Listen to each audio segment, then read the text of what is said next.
Majestic arms. Transients welcome. Well, they don't get more transient than me and Doc. This is where Doc said he'll be after he gets through stashing the DeLorean.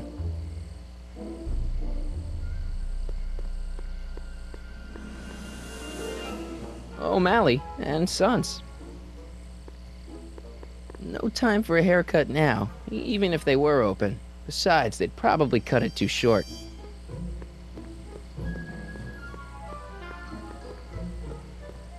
Lamont's House of Ermine. Sleep tight, little Ermines.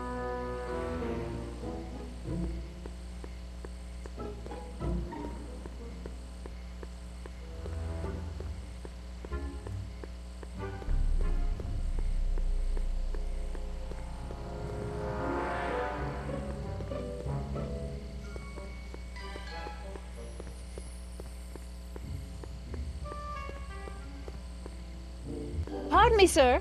From the way you're dressed and your general aura of seediness, I can infer only one thing. You're heading for Tannen's Speakeasy. Am I right? Yeah. Can't you tell me the way? Down. Straight down. The last stop before the Inferno. Unfortunately, I don't have the power to stop you, but I beg you to tarry here a few more seconds and listen to my song. Me, me, me, me, me. You say you've lost your self-respect, but you should care. What in heaven's name? Oh, sorry, Miss Strickland. Just a little experimental prototype gone momentarily awry. Mr. Brown, why is there a dog in that vehicle? Why? Well, to advance the human condition, of course. Hello, Sonny. Sonny? Mr. Crockett, what are you doing in that getup?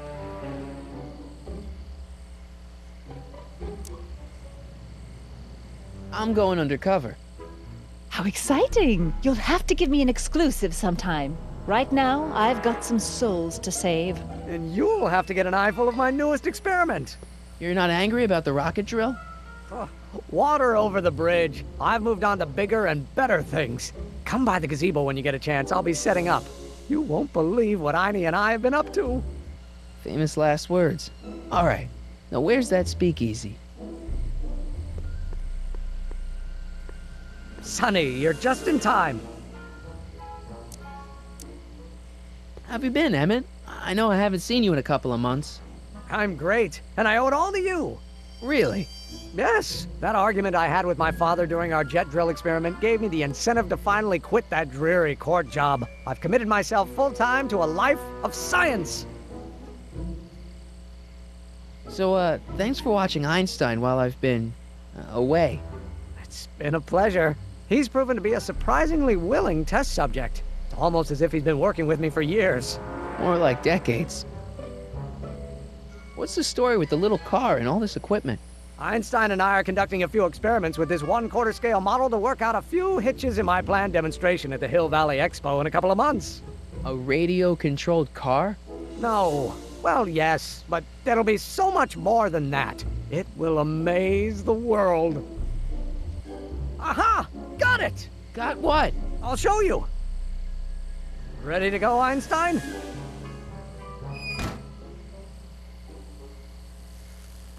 Watch this! When this baby hits 23 miles per hour, you're gonna see some serious cow flop.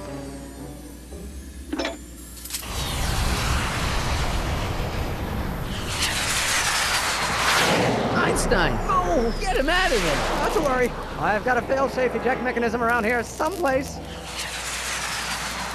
See? Nothing to worry about. Nothing.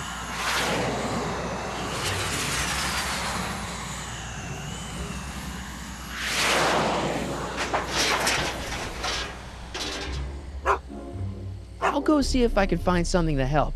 Or someone.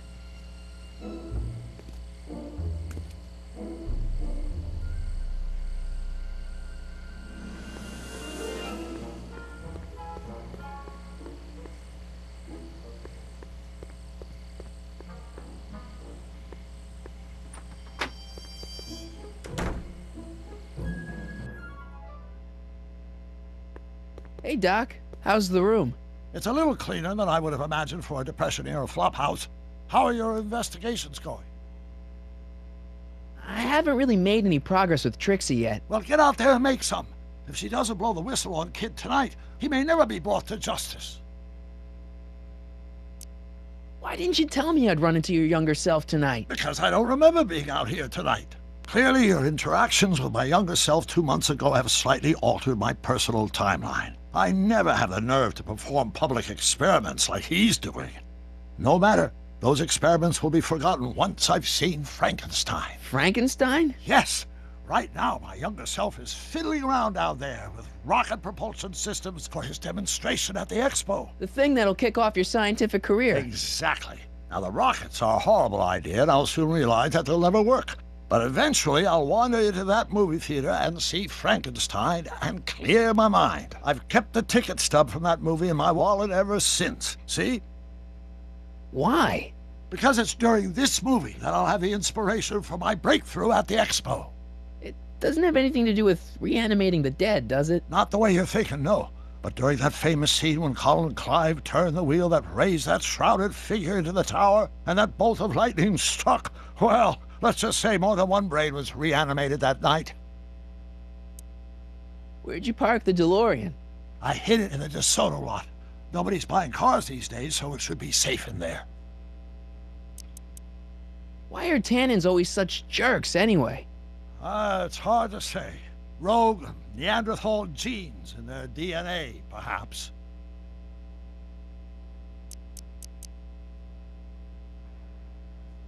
Emmett's not having much luck getting Einstein off the courthouse. I'm not surprised. Einstein's a smart dog, but heights give him the willies. What can we do? I've got it. What? Just get my younger self distracted, and I'll handle the rest. Just keep your head low, Doc. I'll be back soon.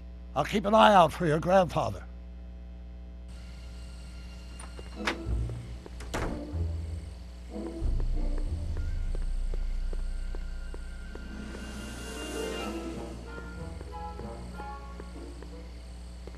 Don't worry, Emmett. I'm sure you'll get it right someday. Oh, I'm not worried about that. Right now, I'm more concerned with Einstein.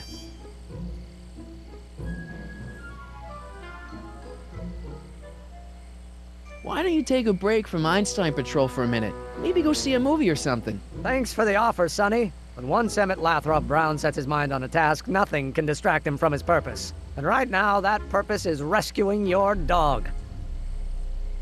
What went wrong with your rocket car? I'm not entirely sure. As soon as we get Einstein down, I'm gonna go look for it. What's up with you and Edna? A couple months ago, I could swear she was making goo-goo eyes at you. That was before my father had her Stay Sober Society meeting thrown out of our house. Now she takes every opportunity she can get to snipe at me and my work. It's very distracting. Do you know anything about Officer Danny Parker? My pop says he's a good cop when he's not drinking. Good. Of course, now I hear he drinks all the time. You know anything about Trixie Trotter? The songbird of the Sierras? The nightingale of the north? The floozy of the foothills?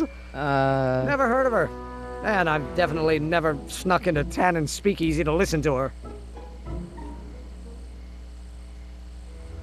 Have you seen that Frankenstein movie yet? I hear it's pretty inspirational. Not yet. I've been so busy with my rocket car that I haven't found the time. But I'm planning on going tonight. At least I will once I get Einstein down. Well, I'll go off and see if I can get some help. You do that. I'll stay here and see if I can think of a way to get Einie off that ledge.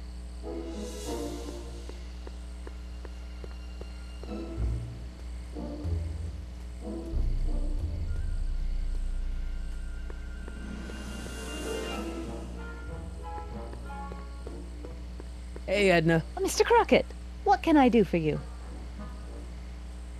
What are you doing out here in the middle of the night? Saving people from alcohol, vice, and disorder. And also keeping a lookout for hot stories. You'd be surprised how much news breaks on this corner. Broken any stories tonight? Only the usual. Mayor Thomas trying to slink out of the speakeasy. Frankie Needles crashing his car into a fire hydrant. Nothing that'll get me the front page. Hey, I got a hot lead for you. Oh? What is it?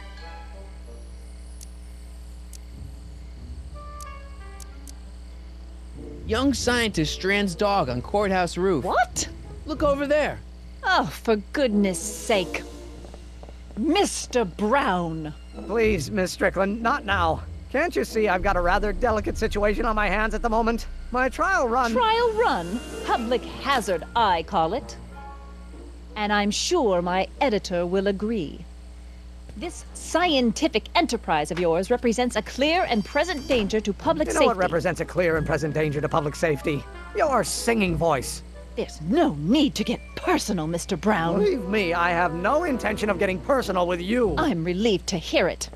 Flying cars, of all the ridiculous You juvenile mock me, notions. but just imagine a world in which traffic jams and car crashes are a thing of the past. I might be more inclined to listen to you if your maiden voyage hadn't ended in a crash on one roof and a stranded dog on another. I'm working on getting him down. Einie, how'd you get down? Clever dog. Well, fortune favors you tonight, but I warn you to be more careful in the future. Now, how to get that rocket car back down?